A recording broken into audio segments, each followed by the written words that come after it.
માવઠાના મારથી ખેડૂતોની હાલત ખૂબ દયનીય બની છે, ત્યારે લાખો કરોડો રૂપિયા કંપની વાળાના માફ થાય છે, પરંતુ એના દેવા માફ થાય છે, પરંતુ આપણને પેકેજના નામે પડીકું મળે છે। અને જ્યારે આપણે માંગણી કરીએ છીએ ડાંગરની હોય, કપાસની હોય, મગફળીની હોય, અને ત્યારે 10,000 કરોડમાં પોતે વાહવાહી કરે છે કે અમારી સરકારે તમને બહુ મોટું પેકેજ આપ્યું, પરંતુ એ પેકેજના નામનું પડીકું આપ્યું છે, પેકેજ આપ્યું નથી। આગળ વલસાડ જિલ્લાની વાત કરીએ, એક યુવાન કોઈ કંપનીમાં કામ કરતો હોય તો એનું શોષણ થાય।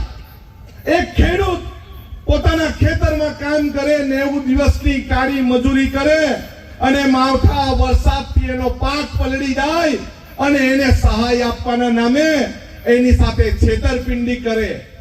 આ વિસ્તારની મહિલાઓ, આંગણવાડી વર્કરો હોય, આશા વર્કરો હોય કે સખી મંડળ વાળી બહેનો હોય, આજે આંગણવાડી વર્કરો અમદાવાદમાં રેલી કાઢે છે પોતાના પગાર માટે। આ વિસ્તારનો શિક્ષણની ભૂખ કેળવનારો બાળક ટપકતા છતની નીચે પ્રાથમિક શાળામાં ભણવા મજબૂર બને છે, અને એને જે મધ્યાહન ભોજન પૌષ્ટિક મળવું જોઈએ એ મધ્યાહન ભોજન પૌષ્ટિક મળતું નથી। આજે આપણે શિક્ષણ મેળવીએ છીએ, અને શિક્ષણ મેળવવા માટે સારી સારી શાળાઓ અને સારી સારી કોલેજોમાં સુરત અને દૂર ભણવા માટે જવું પડે છે, ત્યારે આપણા વિસ્તારના લોકોને માત્ર આઈટીઆઈ ખોલીને અને આ સરકારના કેટલાક લાલચુ દલાલો, પીઠુઓ ખુશ થાય છે અને ખુશ થઈને પોતાના ખિસ્સા ભરે છે।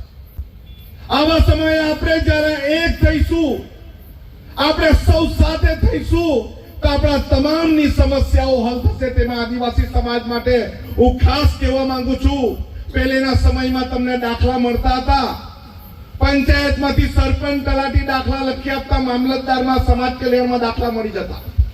હવે તમને વાત કરીએ, 4 પેઢીના પુરાવા, 5 પેઢીના પુરાવા, 6 પેઢીના પુરાવા, 16 જેટલા ડોક્યુમેન્ટ આપણે આપવા પડે છે। શું આપણે જન્મથી આદિવાસી નથી? શા માટે અમારે અમારું અનામત બતાવવા માટે પણ પગના તળિયા ઘસાઈ જાય એટલી મહેનત કરવી પડે છે? કપરાડા વિસ્તાર, નાના પોંઢા વિસ્તાર, આ તમામ વિસ્તારમાં અમે હરીશભાઈ હાથે ખૂણે ખૂણે, ગામડે ગામડે જી આવ્યા છે। અહીંના લોકો એક આવાસમાં 4 કુટુંબો રહે છે। એમને જ્યારે નરેન્દ્ર મોદીએ 2022માં તમામને ઘરનું ઘર મળશે વાયદો કર્યો તો કોઈને મળ્યું નથી, અને જ્યારે મળે છે ત્યારે ત્યાંના અધિકારીઓ દ્વારા એને 1,20,000 રૂપિયામાં